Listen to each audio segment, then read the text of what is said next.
Ed, it's really nice to have you on here, man. Would you introduce yourself for people who may not know who you are? So I am, well, I'm Ned. My Instagram is Ned_Place. I am, well, I don't know what I actually could call myself. I guess I'm a hybrid athlete. I've like won a boxing match, done an ultra run, ran a marathon, won a bodybuilder competition. So kind of a bit of everything, really. I'd say my main core thing is bodybuilding, but really, I'm just trying to be at the highest performing standard I can be so Mm. that I have my own business. I'm an online coach myself so that I can perform well in my business, perform well in my day to day life, but also achieve what I think um, is stuff that a lot of people won't even achieve in their life. So an athlete overall. What would you want to Yeah, say? yeah, an athlete. I guess an athlete, yeah. Okay, man. So let's start from the beginning. What was your childhood like? That's a big start quite quickly. Okay, so like, what about my? Is in like, where do you want to start with my childhood? How early? Where'd you grow up? Did you were like active as a kid, or were you the type of video gamer kid? Were you the one that played outside? Tell us about that. Yeah, yeah. Okay, cool. So when I was a kid, I was actually shamefully unactive. My two brothers are extremely active. They were very good at football. Pretty good at a lot of other sports. To be honest, a lot of the sports I tried, I actually gave up on. I didn't really stick to anything as a kid. I just would like try one thing for a few days, be really bad at it, and I just was just not confident, I guess. So if I was like like if I felt like people were judging me within the first day, I would just be like, no, I'm not going back here. I'm not doing that. And that was, it was like that for a long time, even to the point where I was in a good team for football in secondary school, even though I didn't play for a team because I was almost too nervous to play for a team. Um, but I was doing, like, I was playing okay in secondary school, and then like I just, I guess my hand-eye coordination and just general physique was just never caught up with the other kids, and I ended up having to move down to second team quite quickly. I'd say I hit puberty way later than everyone else. So whilst everyone was a lot bigger than me, I was a lot smaller.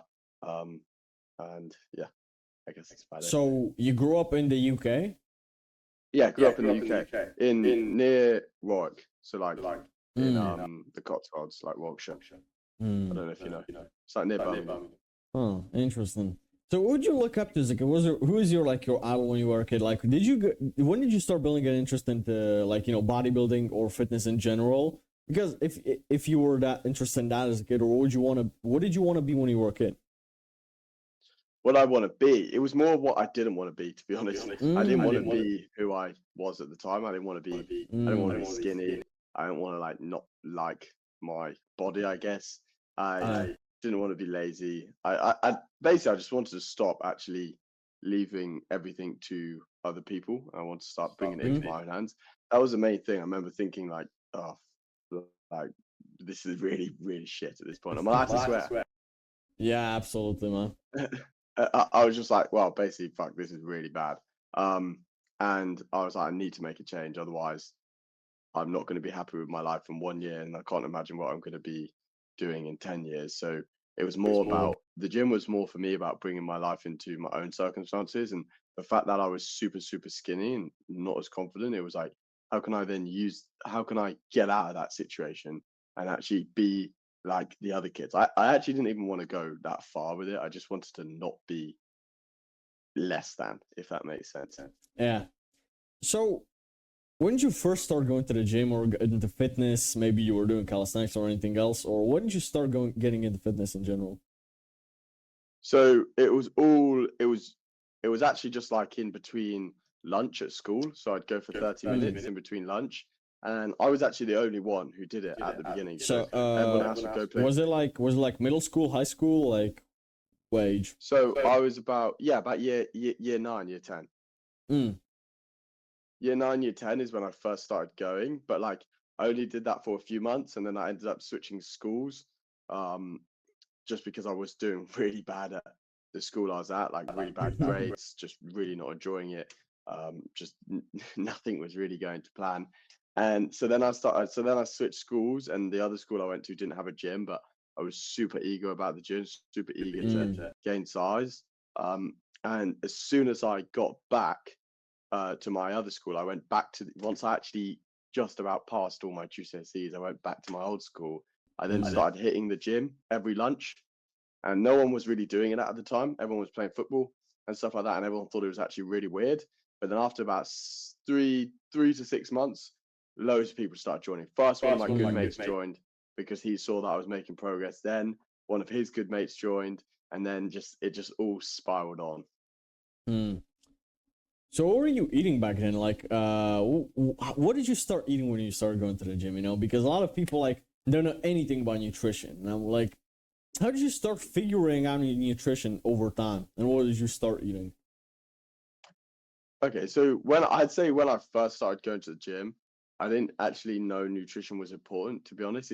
It's weird to think back on that because now obviously I know how important nutrition is, and I just assume everyone knows how important nutrition is. But back then, that actually didn't even cross my mind, to be honest. Like, it was less common as well. I'd say it was still very common, but it was a bit less common to just go and search YouTube and stuff about that sort of stuff. Like now your Instagram feed is pumped with it on Reels. Obviously, when I was younger, there wasn't Reels. Like you could scroll Instagram posts. There's no such thing as Reels. So you weren't just being dished fitness tips all the time on your social media or anything like the younger kids are now. So I guess I didn't really know about nutrition. I just ate I ate the classic what mum fed me. But in terms of training, I remember the first ever workout I did, there was someone in there, a really big guy in there, Ted. I think he was called Ted. And he was training and he was actually smashing out these dumbbells. And he wasn't in my year. I think he was in the last year. And when you're in the last year, obviously you don't have as many classes and stuff. So you've kind of got spare hours to go. And he was smashing out these big dumbbells. And I remember I hadn't trained, so I went up to the dumbbell rack and I grabbed these quite heavy dumbbells and I was curling them. And I thought they're heavy. They're probably like 8 kg, and I was curling them. And I remember the day after, because I wanted to show off, I couldn't straighten my hands, so my hands were like this, and I would like have to like have my hands by my side, still bent, because I know such little about training that when I first trained, I just would train one single muscle group so hard without like any warming up, to the point where I'd literally be cramping the day after. And I thought that was me progressing. Like I thought the like literal, and it was so bad, like so painful, like to the point I could hardly walk, I could hardly use a muscle. I wouldn't be able to train it for like a whole week or two after. And I thought that was what like taking it to failure was. I thought that was what muscle building was. So apart from that, what were like some other mistakes they were making in the beginning? If you could go back in time and give yourself, for example, 2 pieces of advice, like you from the beginning, what would you tell them? 2 pieces of advice. For me, at what age? When I just started, or a little bit in? Because it's completely different for me. I'd say when you started going to the gym. Okay, when I first started going to the gym, the piece of advice I'd give is, the piece of advice I'd give is generally what I did. Like, just keep going at the end of the day. Like, don't stop it, because a lot of the people that I was training with did stop it, and then they eventually went back on a few years later. And it's just it gives you such a big advantage if you just stay consistent over the years. And eventually, if you do that, especially if you go from like 17, 18, by the time you're 22, like I am, it will just be a standard in your life. I actually don't know my life without just some sort of physical activity. It's not a thing that even crosses my brain. It's like a minimum standard for me in a way, because I've done it for so long. So the consistency isn't just good in terms of your progression, but it's good as in if you do that for enough years when you're younger, or if you do that for enough years in general, you'll do it for the rest of your life. So you'll technically be in amazing shape for the rest of your life. You know, there are a lot of different diets, like, you know, the vegan diet, the carnivore diet, the keto diet. I don't know even what else is there. A lot of, you know. If you would have to pick one of, like, let's say just keto, carnivore, and vegan, which one of these 3 would you pick? And why? What do you think is the pros and cons for most of these? Okay, let me ask you this. You're I can imagine you're quite a busy guy. Would you say your schedule is quite full? Yeah, most days, yeah. And like, I don't know, what does your typical day look like for you? So usually I wake up at 4 a.m. I do some work. Then I usually go on a run or I do some training at home. I usually don't. I usually go to the gym like once a week nowadays. I used to go 7 days a week or 5 days a week Nice. before that. But nowadays, yeah, I'm working on a lot of projects. So usually most of the time, like work and a little bit of physical activity, and that's usually it's 7 days a week. Okay, cool. And do you feel like a really strict vegan or carnivore or something like that diet would fit nicely into your busy schedule and you'd be able to stay consistent on it over the long term? Okay, I'll say this.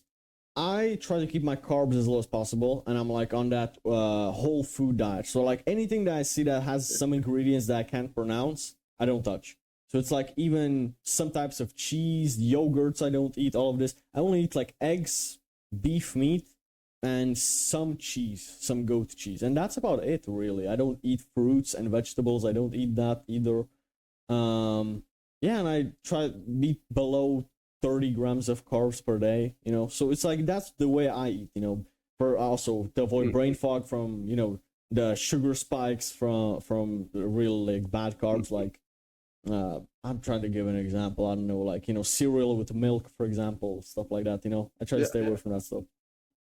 And I think that's precisely what it comes down to. Different people are going to have different wants, and your diet can't be based on what someone else wants. For you, you might get brain fog from cereal. You might find that the beef, the non-processed foods is maintainable within your day. But loads of people I've trained that they're not going to find that's maintainable. They might not like beef, but at the same time, buying a whole chicken from a farm and cutting it up and cooking it every day to make sure they're eating whole food is not going to be the sustainable way to do it. But at the same time, they might feel really bad eating all these protein products all the time. So it's like, okay, let's look at your life and actually basically reverse engineer that to then get a diet that actually works for you consistently. Don't implement a diet and force it into your life. Look at your life, go backwards from your life and see what sort of diet you can fit in there. What foods do I like? What are my goals? Do I need more protein? Do I need to eat less carbs? Am I looking on is my issue fat loss? Is my issue brain fog? And then you look at those things and think about what foods cause those issues, what foods you can say sustainable with, what foods you like, and that way you can build a diet that's just going to last you for the rest of your life.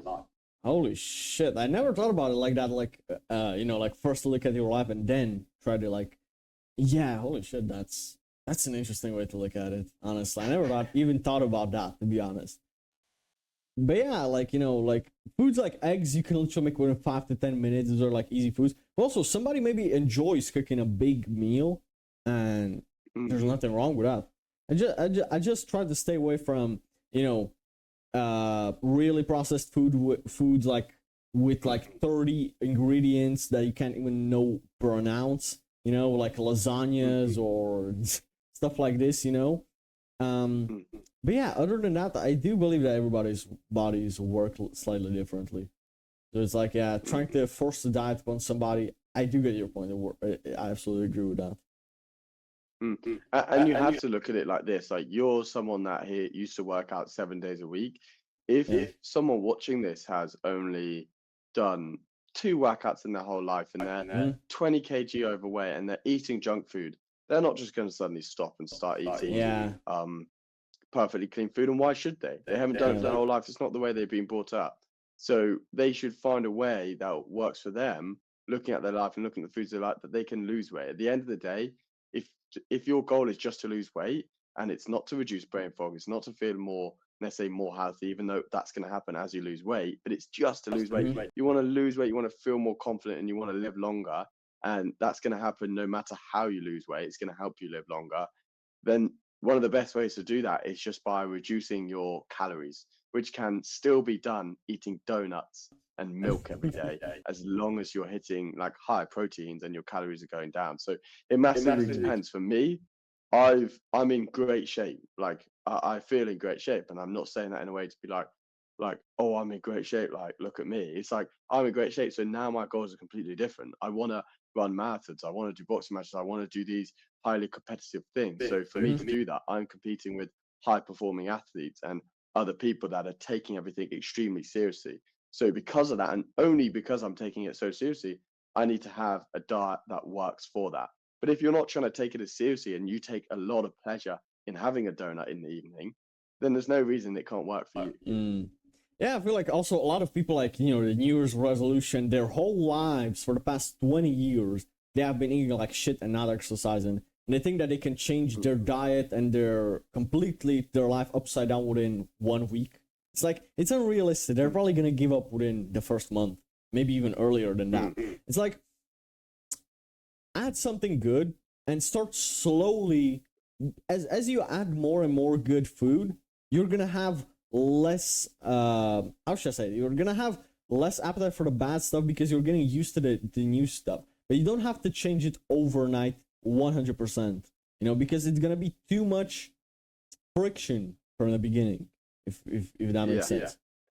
It's a bit like the best way to compare it is it's and it's completely different scientifically, but it does have connections in terms of smoking.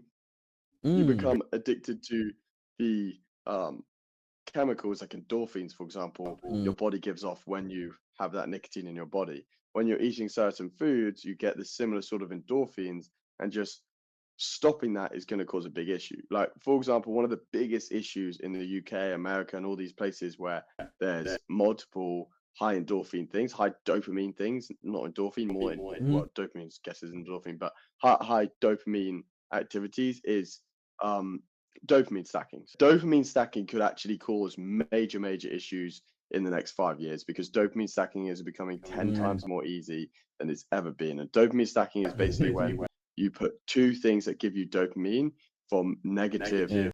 Well, when it becomes an issue is two things that give you dopamine from negative substances. And that could be ordering a pizza whilst watching Netflix. You're getting dopamine from watching the film or scrolling on your phone, and you're getting dopamine from the fact that you're about to eat the food. You don't necessarily get as much dopamine from the food, but you get a lot of dopamine from ordering the food and having that food in front of you.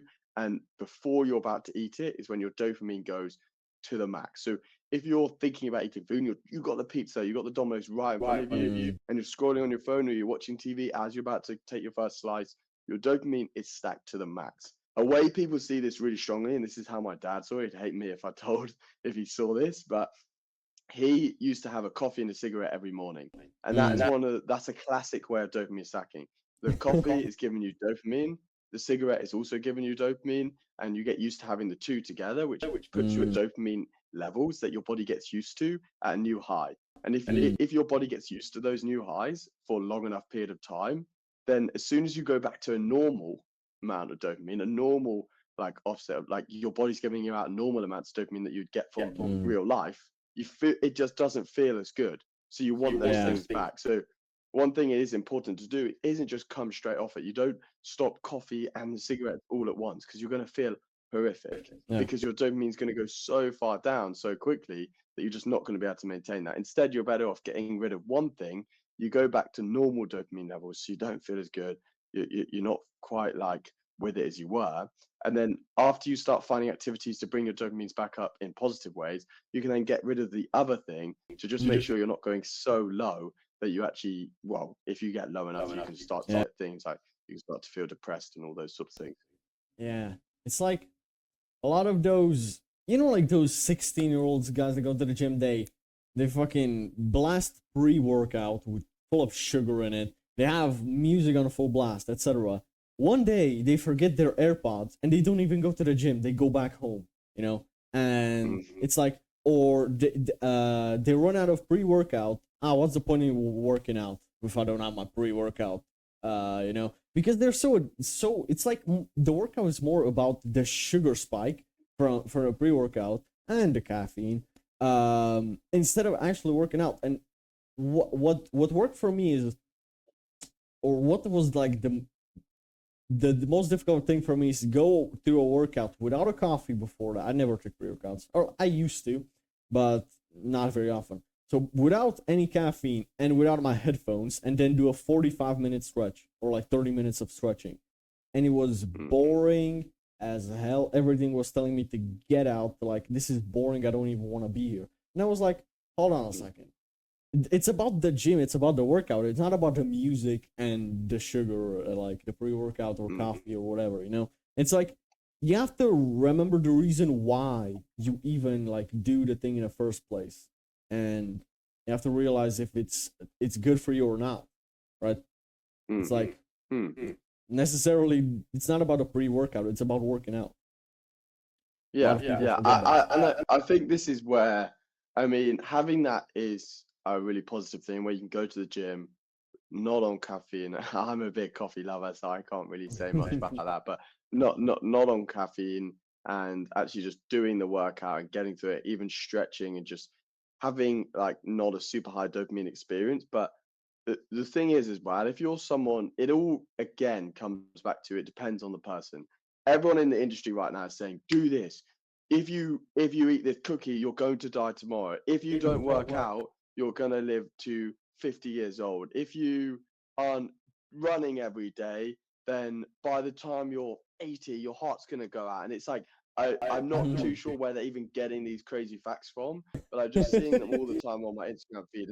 And everything is so different per person that it's impossible to just say these really outrageous bold facts. And some of them have meaning behind. Like obviously, if you're not doing any physical activity in your younger years, it's been proven that it is going to affect your longevity and it is going to affect the age that you live to.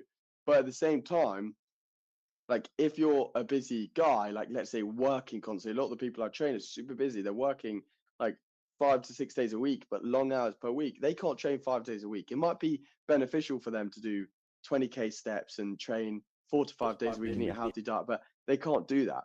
And the other option is to do nothing. So they're much better off doing 3 days a week and making as much progress they can and having a really high endorphin experience in the gym. Like they can have as much music on as they want. They can drink like a Lucozade, a sugary drink, because you want those activities that are often pushed to the side to sometimes be high endorphin for those people that tend to push them to the side. And someone like you or me, we don't necessarily need them to be as high endorphin because one thing we're actually trying to stop is like is build that level of like lower endorphins, like reduce that sort of thing in our life, make our lives like a bit more simple so that we're not frying our brains. But someone that's had a really busy day at the office that has maybe produced more stress hormones than it has positive hormones, them going to the gym, which is a positive action, and having it as a really high endorphin experience where they're doing whatever they want is actually a super positive thing, in my opinion. Yeah, I haven't thought about that, man. It does make sense somehow. Holy shit.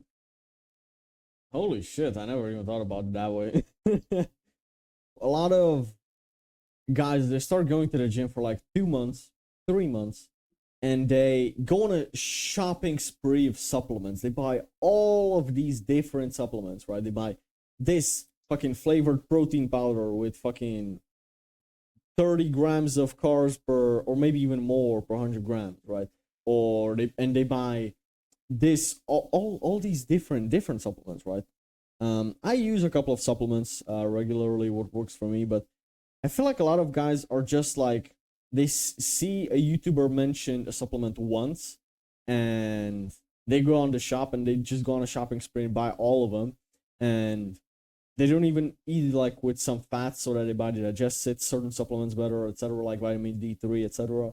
And it's like, what supplements would you when would you recommend for someone to start taking some supplements, and what should they start with?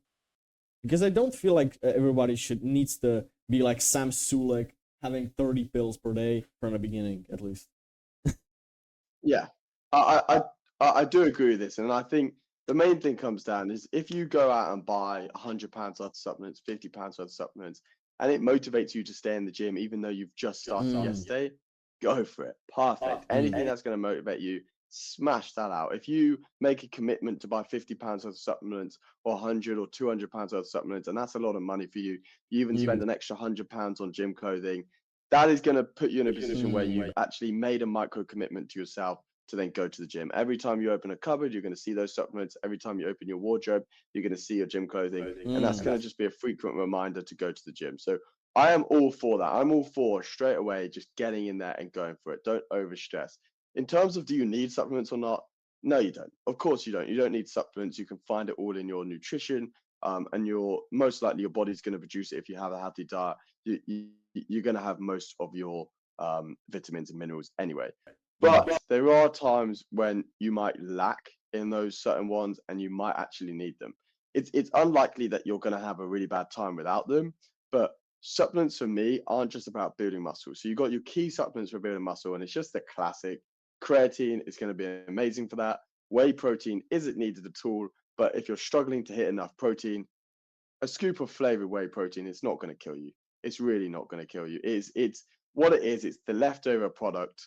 I'm not going to go into that. It's basically leftover product of this milk process, and really it's a waste product, and the industry's just found a way to sell it and make money from it. But all it is really is just condensed milk. It's not going to kill you unless obviously you're dairy intolerant, and then it probably will kill you. And so that, if you're struggling to actually hit your protein, it's completely fine. I'm not against that either. Obviously, if you can get your protein in without having those sort of products, much better. Creatine, if you're going to take a supplement, is essential. It's going to massively help your recovery and, well, other hormones in your body that are going to be super important for your things like recovery and muscle growth. So that's definitely one I would say just start on quite quickly. You don't need to do the loading phase. So you don't need to do that whole thing where you're taking like 10 scoops a day at the beginning, unless you want to spend more money. That's up to you. And the other thing I would say to do, and this is a big one for me anyway, is your vitamins can be quite important. So if you're, let's say, I'm in Bulgaria right now, but I'm only here for a month, and it is quite cold, and it's quite like there's not much sun. Same in the UK. I work a lot as well. I'm a very busy guy. I spend a lot of time on my laptop and indoors, even though I am super active as well. So I remember always to take vitamin D, and I often take vitamin D with K2 as well, because often the absorption's better. And another thing that's really good to take is vitamin C. So let's say you're ill and you take vitamin C, without going into detail, it's going to help you basically get over that illness. So what I'm trying to say is, like, you don't need supplements, but there can be times where supplements can help you progress through certain things like an illness, or progress through certain times of the year, like the darker winter season, which is where vitamin D with K2 can come in and just help boost your mood. Because whilst you're in those seasons, you're going to get less of that. You're going to get less vitamin D from the sun, which is then going to have an effect on your body. And the main effect you're going to start seeing, it is going to start affecting your mood and making you feel more tired. So I'd say supplementation with that is more important. For example, magnesium is going to be a massive one for sleep. And I'd say in general, with most supplements, these most basic supplements that you're going to take, do not stress about when you take them. Don't think, oh, if I take magnesium, I need to take it at night because that's what it's helping me for. It's helping me to sleep, so I must take it at night. Otherwise, I'm going to start falling asleep in the day. You're not going to start falling asleep in the day. The magnesium will build up in your system, so you'll still have magnesium in your system during the day. It's just increasing the amount of magnesium in your system, so when it comes to night, you're going to sleep better. And a big thing I think for people is, one, they overthink about the supplements they need to take, and two, they overthink about how to take them. And it's like creatine. You don't need to overstress how you take creatine. Yes, some ways are going to help you absorb creatine better, but before you weren't taking any creatine. So at least you're taking some now, and that's going to be better than taking nothing. So you're better off just doing that than thinking, oh, how am I going to take it? How's it going to do this? How am I going to get maximum absorption? Because right now you're getting zero absorption because you're not taking anything. The biggest thing is just consistency and knowing a little bit about the side effects of the supplement you're going to take. Because even though most supplements are safe, it's good to look at the most important thing, even past the benefits, is looking at the side effects. Like, for example, ashwagandha was this huge thing, massive thing. Like, everyone take ashwagandha. But there actually are some side effects to ashwagandha that aren't necessarily proven yet, but they could potentially be that. And the results of ashwagandha aren't yet fully proven. So it's like, if you look to the side effects, you would instantly, it would show you that the positive results aren't proven, and that there are potential side effects that could happen. So in your mind, you can weigh it up. Like, is this worth it for me? Where creatine, if you search up, you're going to see the results are proven. There's insane amount of studies on creatine. You're going to see the side effects are minimum if taken correctly. And you're also going to see how long you should take it for. So just looking up, I'd say the biggest thing to look up if you're going to take a supplement is, what are the side effects of X, and don't just look at the first article you see. Mm. Also look at some people that have taken it, because a lot of the time you're going to see a lot of negative things, but you're better off knowing about the negative of the supplements than just the positives. Because the problem is nowadays is there's hundreds of influencers selling hundreds of supplements, and there's so many people telling you that you need to take Shilajit, for example, otherwise you're not going to make progress in the gym, because they're making a 30% commission off a Shilajit product. So I think I'd say the best thing to do is check the negatives of the supplement, because it's more likely going to give you it's going to tell you exactly how it could go wrong, which is very important to know, and two, it's going to give you a more accurate review of the supplement itself. Okay, that's a whole lot of value at once. That's very good. I suggest you guys replay this if you haven't read everything. So I know you don't got much time left, but if you have time, I'd like to go for some rapid fire questions. There's like 8 of them. It's gonna be rapid fire. So, who's your favorite bodybuilder of all time? Oh, so two favorite bodybuilders. I met them at the Arnold's not long ago. So Samson, I don't know if you know Samson, but I met Samson at the Arnold's, and he was such a good guy. Before my bodybuilding competition, he wished me the best luck. He signed my t-shirt, and I absolutely love seeing him. Second one is Ronnie, of course. I just think Ronnie, even though I love like people like Kevin Larone, Ronnie's another one that I've met, so it does put me bars to him. But he was just such a cool guy. Like, I could see that he was so in love with bodybuilding. I could see that it was just his life, and it's just amazing to see that sort of passion. Okay. How often do you train a week nowadays? So it all depends, massively depends. So at the moment, I'm on about a 5-day split, but often I will train as little as 2, depending on what I'm doing. So for example, when I was in Hong Kong for 3 months and I was doing my ultra run training, I was only training twice a week, actual muscle building. What's the best advice you've ever been given? Best advice I've been given? Oh, mad. Well, the best advice I've been given in terms of the gym, obviously. Well, you can even put life advice here. That's up to you.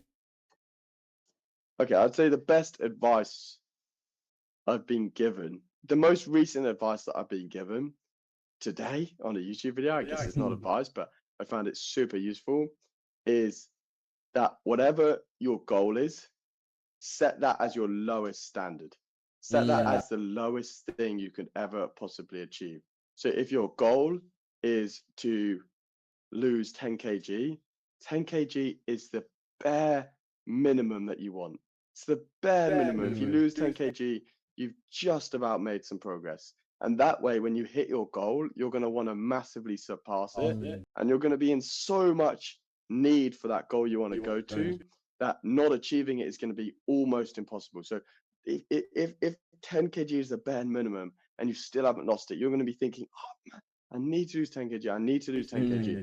And that works for me. It's not going to work for everyone else. It's not going to work with a family with kids, because the person's not going to want to be in that sort of like desperation. It's not going to work for a busy man who's really focused on their job, because he's not going to want to be in that sort of desperation. But for someone that really wants to make a change in something specific, putting that desperation on what you thought your goal once was, but making it the bare minimum, is going to mean you're not only going to want to get there more, but when you get there, you're not going to be satisfied, and you're going to go way past it. So the result's just going to be 10 times better. What's the worst advice anyone has given you? That's a good question. I'd say the worst advice anyone has given me, and this only applies to me, is the one that you get fed in school for your whole life. And this for me is only for me. I mean, for a lot of people, this doesn't apply. It all depends on how you want to be. I'm very competitive because of the fact that I couldn't compete when I was younger, and the fact that I lost a lot when I was younger. If I played a sport, I wasn't going to win. If I had a fight, I wasn't going to win. I'm not a big fighter, but I'm not at all a fighter, but I am very competitive. I want to help others grow. I like seeing others grow, but I'm also a super competitive guy. And for me, the biggest thing that I don't believe in personally is just doing something to take part. If you're doing something, you want to either do it to do your best and really, really do your best, But for me, if I'm doing something, I want to do it to win. I'm not Mhm. going in to just try it out and see what happens. If I don't win, that's fine. I'm not going to win everything, but I am going in there to win, and that's just one thing to me that I feel like is a lie. Like life is a 1-0 game, really. It's like Mm. business, for example. If you have a massive client, like you want to get Fox News as, I don't know, someone that you're working with. Oh, that's a rubbish example. If you have, what's a good example of this? If you're in the dating world, the way that life is 1-0, if two guys want the same girl, two girls want the same girl, two Yeah. guys want the same guy, whatever it is, and one of them is going to get that. One Yeah. of them is going to get the girl. One of the girls is going to get the guy. The other isn't. Mm. So one of them's going to win and one of them's going to lose. And that's just how life works. And the more you can come to that reality that life is a 1-0 game, it's a win or lose game, the more you can start actually winning in life and the more you can start actually living an enjoyable life. And it's choosing your wins, choosing where you want to win. Some guys, for example, they don't necessarily want to win in the gym. They want to win with their family and they want the gym to make them more healthy so that they're winning with their family. But for other guys that are younger, maybe they do want to win with their body. They want to be the strongest, most athletic person in their friendship group. So it's choosing where you want to win, but it's definitely a bad idea to not try and win in anything. Mm. Oh shit. I agree with that, to be honest. And a lot of people seem to be so scared of losing that they don't want to even try at all. And that's like, Yeah, I so much yeah, disagree with that. So, yeah. do you have a favorite quote? Oh, favorite quote. Honestly, off the top of my head, probably not. If I'm going to be honest, I'd Oh, say what one thing that I really like that applies to the whole winning thing is, let me remember it. I can't it's I okay. can't It's remember okay. it. That's one thing with me. I'm rubbish at remembering quotes or names. It's okay. It's okay. So, what was the proudest moment in your life? The proudest moment of my life. Hmm.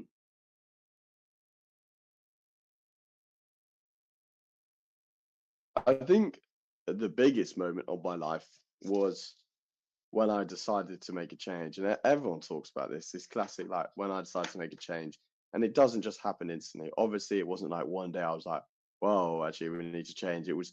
It gets bad enough and your life becomes enjoyable and unenjoyable enough that you're eventually like, this is actually just, I have no way. I'm so far up against the wall that I'm basically breaking my shoulders inside the bricks. Like I can't go any further back, and that's when you start to move forward.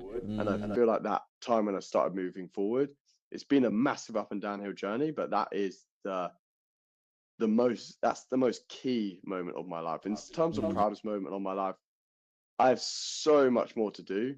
I have so much more to achieve. I absolutely love how much I'm achieving. I've got big goals.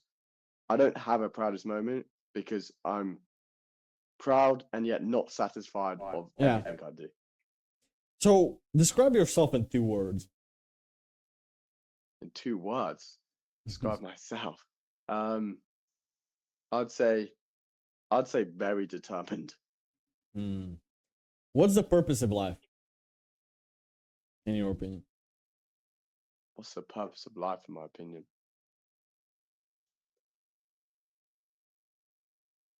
Hmm. I feel like I personally don't know the purpose of life. I would say I am I believe in God, so I guess I'm leaving that one up to God, and I'd say half the purpose is to Mm. believe, and I'd say for me the second purpose is massively to help others achieve more, and I do that through also achieving more myself. Like when I have guys in that I train, for example, that get incredible results, I make sure to double what their standard is. If I have a guy saying I'm going to run a half marathon, I will run an ultra marathon. I would say if Yeah. you, I would say I think you can do an ultra half marathon by when, and they might go, and I say, if I run an ultra marathon now at this date, do you think will you run a half marathon? And often they're like, no, they're like, yeah, of course I will. And then I will do that and just set a whole new standard for themselves, because when people hear that, it puts their minds in a different position that allows them to move forward massively in their life. I'd say the biggest tip on my life, the biggest tip, is I've spent so much money now on just coaches for myself, fitness wise, business wise, mentality wise, all these different things. I've spent thousands and thousands of pounds, and that's what's been excelled me the most, because they have set me another standard, and then I've had to like I've had to get to that standard, which has just massively pushed me forward. Yeah, a lot of people have very limiting beliefs. So I've had massive limiting beliefs. I still get them, and that's why I use other people and other coaches to help me. Last question: what advice would you give to your 17-year-old self? Maybe to my life advice to my 17-year-old self is, I wish you'd started journaling sooner, mate. That's about it, really, because in genuine reason, it's hard for a 17-year-old to make a change just from one piece of life advice when there's so much life advice out there. And I feel like the only thing that I would change about what I've done, because even though I've been slower than some people in how much success I've had, and much faster than other people in how much success I've had, I have done the journey that I need to do, and I'm still on the journey that I need to follow. So the only thing I wish I'd done is documented more of that journey from a younger age. Okay. Well, Ned, this was amazing. What's next for you, man? What's next?